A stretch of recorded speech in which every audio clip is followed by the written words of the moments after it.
हरियाणा देश का पहला राज्य है जहां लाभार्थियों को आत्मनिर्भर भारत योजना के तहत खाद्यान्न दिया जा रहा है। इसका खुलासा करते हुए खाद्य एवं आपूर्ति विभाग के अतिरिक्त मुख्य सचिव पीके दास ने बताया कि इस योजना के तहत 11.5 लाख लोगों को कवर किया जाएगा।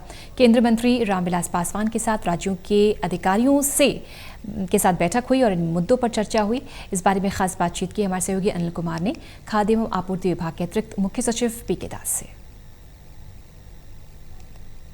केंद्रीय मंत्री के साथ अधिकारियों की बैठक हुई। इस बैठक में किन मुद्दों पर चर्चा हुई है, इस मेरे साथ हैं अतिरिक्त मुख्य सचिव पीके दास, इनसे जानते हैं।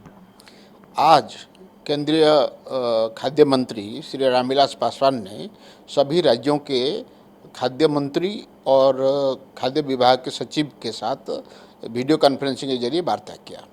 तो हमारी तरफ से आज हमारे डिप्टी चीफ मिनिस्टर, मैं और हमारे डायरेक्टर, हम लोगों ने पार्टिसिपेट किया। उसमें मुख्यतः मुद्दा 3 रहे। नंबर 1 मुद्दा था कि जो रबी के प्रोक्योरमेंट हो रहा है उसमें राज्य में क्या प्रगति है। नंबर 2 कि जो पीडीएस में जो वितरण प्रणाली है उसमें खास करके जो प्राइम मिनिस्टर गरीब कल्याण योजना है और अभी जो आत्मनिर्भर भारत योजना है इसमें हमारी क्या प्रगति रही है। तीसरी चीज़ वो ये भी जानना चाहते थे कि हमारी और कोई अगर स्टेट का मुद्दा है तो उसको हम बताएंगे। जैसे आपको पता है कि आज तक हमारे राज्य में मंडियों में 73 लाख टन के आसपास गेहूं की आवक हुई है और 69 लाख टन की गेहूं की खरीद हमने अब तक कर लिया है और करीब 58 लाख टन गेहूं हम अभी वहां से मंडियों से उठा के अपने गोडाउन में ले चुके हैं। अभी तक कुल 13,000 करोड़ के आसपास के गेहूं खरीदा गया है, इसमें से 9,000 करोड़ रुपए का भुगतान भी आड़तियों के जरिए किसानों को कर दिया गया है। ये हमारी रबी प्रोक्योरमेंट का प्रोग्रेस है। दूसरी तरफ जो बीपीएल, एएवाई और ओपीएच को जो हम देते हैं, खाद्यान्न देते हैं, उसमें जो गेहूं में 80% हमने मौजूदा महीने का बांट लिया है। जो राज्य सरकार ने जो मजदूर है या जो छोटे छोटे कारोबार चलाने वाले लोग थे जो लॉकडाउन की वजह से अपने रोजगार से महरूम हो गए हैं, उन लोगों के लिए डिस्ट्रेस टोकन योजना का शुरुआत किया था, जिसके तहत 2 महीने के लिए यानी मई और जून महीने के लिए उन लोगों को ओपीएच कैटेगरी के बराबर हर व्यक्ति के लिए 5 किलो गेहूं हर महीने और परिवार के लिए 1 किलो दाल हर महीने देने के लिए तय किया था। उसके लिए गेहूं भारत सरकार से लेने के लिए हमने पत्रालाप किया था और हमने चिन्हित करना शुरू कर दिया था कि किन लोगों को ये चीज़ दिया जाएगा। इसी बीच में भारत सरकार ने आत्मनिर्भर भारत स्कीम का अनाउंस किया। केंद्रीय वित्त मंत्री ने हमारी ये जो डिस्ट्रेस टोकन स्कीम है वही लगभग एक दूसरे नाम से सारे देश के लिए लागू हुआ।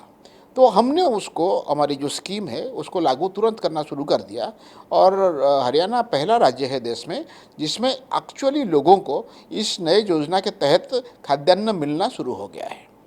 कुल इसमें हमारे करीब 11.5 लाख लोगों को इसमें कवर किया गया है। दास साहब, जो प्रोक्योरमेंट चल रही है इस दौरान कोई शिकायत भी आई है? अगर शिकायत आई है तो हरियाणा सरकार ने क्या कार्रवाई की है? अभी तक जो मुख्य मुद्दा रहा है कि प्रोक्योरमेंट सीजन से पहले सरकार का ये मंशा था कि हम जो एमएसपी के सारे भुगतान सीधा किसान के खाते में करें, लेकिन क्योंकि आड़ती इस बारे में प्रतिवाद कर रहे थे और हमने उनकी बात सुनी, तो इसीलिए आड़तियों के जरिए पेमेंट करने के साथ साथ किसान को उसके वाजिब जो पैसे हैं वाकई उसके खाते में भुगतान हो, इसके लिए भी सरकार ने अपने पक्ष रखा और उसको बनाए रखा, जिसकी वजह से हमें नए तरीके से एक सिस्टम बनाना पड़ा कि कैसे अगर किसान से आड़ती को कुछ पैसे रिकवर करना है वो ट्रांसपेरेंट तरीके से हो, पारदर्शी तरीके से हो, ताकि हमें पता लगे, सरकार को पता लगे कि किसान से कितना पैसा आड़ती को लेना था और वो पैसा लेके उसने कब और कितना पैसा किसान के खाते में डाला। ये सिस्टम बनाते हुए शुरू में ज़रूर कुछ देरी हुई, लेकिन ये सिस्टम बन जाने के बाद ये पहली बार हो रहा है जब गेहूं का किसान को उसके बैंक के खाते में पैसा पहुंच रहा है। अब हमें पता चल रहा है कि किस किसान ने किस आड़ती को कितना पैसा देना था और तुरंत उसका पैसा जा रहा है, क्योंकि हमने कहा है आड़ती के खाते में पैसे जाने के बाद उसके 3 दिन के अंदर अंदर वो किसान के खाते में पैसा पहुंचाएगा। अगर वो नहीं पहुंचाएगा, जैसे आड़ती किसान से ब्याज लेता है वैसे हम किसान को आड़ती से ब्याज दिलाएंगे। ये पहली बार हो रहा है और एक अच्छा शुरुआत है। अल्टीमेटली आखिरकार सरकार एमएसपी का पैसा पूरा का पूरा किसान को देना चाहेगी। दास साहब, आज जो बैठक हुई है उसमें हरियाणा सरकार की तरफ भी कोई सुझाव रखे गए हैं? नहीं, हरियाणा सरकार की तरफ से हमारी जो प्रगति हुई है इन स्कीमों में, वो प्रगति के बारे में रखा गया। तो अभी और कोई सुझाव की फिलहाल कोई ज़रूरत नहीं था। ये थे मेरे साथ अतिरिक्त मुख्य सचिव पीके दास। इन्होंने बताया कि आज केंद्रीय खाद्य मंत्री ने अधिकारियों के साथ बैठक की है और इस बैठक में प्रोक्योरमेंट पब्लिक डिस्ट्रीब्यूशन सिस्टम को लेकर चर्चा की गई है। Anil Kumar, total news, Chandigarh.